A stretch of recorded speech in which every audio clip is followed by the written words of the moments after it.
ဘောလုံးသမိုင်းရဲ့အမှတ်တရဖြစ်ဆုံးအခိုက်အတန့်၅ခု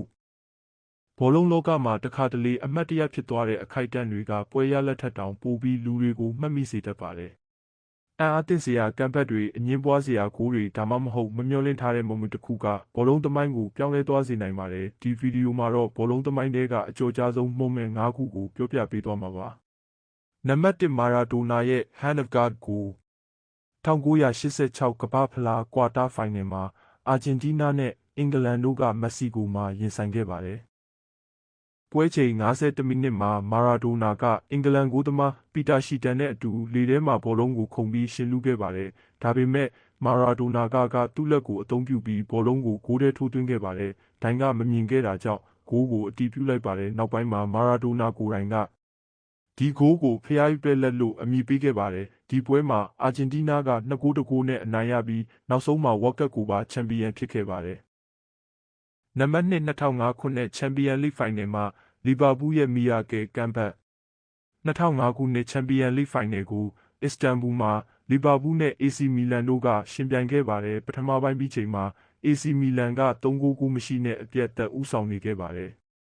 မာဒီနီနဲ့ခရစ်စပိုတို့ရဲ့ဂိုးတွေကြောင့်လီဗာပူးအတွက်အနိုင်ရဖို့အလွန်ခက်ခဲနေခဲ့ပါတယ်။ဒါပေမဲ့ဒုတိယပိုင်းမှာ6မိနစ်အတွင်းလီဗာပူးက3ဂိုးပြန်သွင်းနိုင်ခဲ့ပါတယ်။ဒီကမ်ဘတ်ကြောင့်ရလဒ်က3ဂိုးစီဖြစ်သွားပါတယ်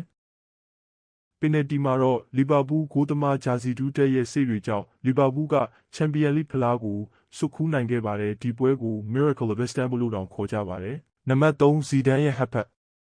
2006 World Cup Final ကိုပြင်သစ်နဲ့အီတလီတို့ကဂျာမနီမှာကစားခဲ့ပါတယ်။ပွဲအစမှာဇီဒန်ရဲ့ပင်နတီနဲ့ပြင်သစ်ကိုဦးဆောင်စေခဲ့ပါတယ်။ဒါပေမဲ့မာတီရာဇီကအီတလီအတွက်ပြန်ချေပခဲ့ပါတယ်။ပွဲကအချိန်ပိုအထိရောက်သွားတဲ့အချိန်မှာ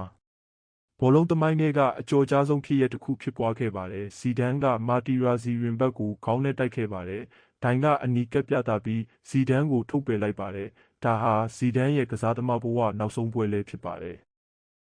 ပင်နတီမှာအီတလီကအနိုင်ရပြီး2006 World Cup ချန်ပီယံဖြစ်သွားပါတယ်။နံပါတ်4အကူရိုရဲ့နောက်ဆုံးမိနစ်ကို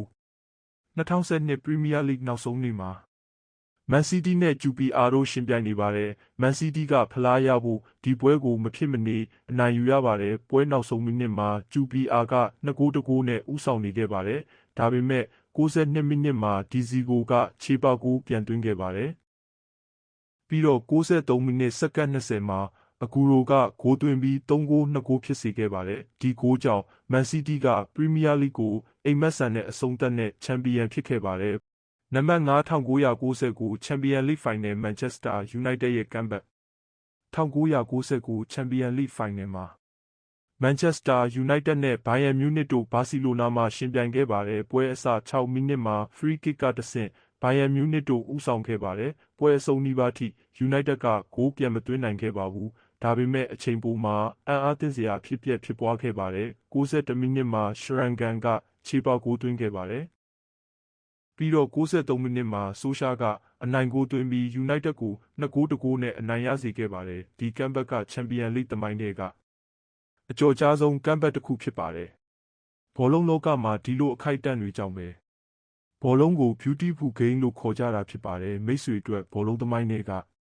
အမှတ်တရအကောင်းဆုံးအခိုက်အတန့်ကဘာလဲဆိုတာကွန်မန့်မှာရေးပေးခဲ့ပါဗီဒီယိုကိုကြိုက်ရင် like နဲ့ subscribe လုပ်ဖို့လည်းမမေ့ပါနဲ့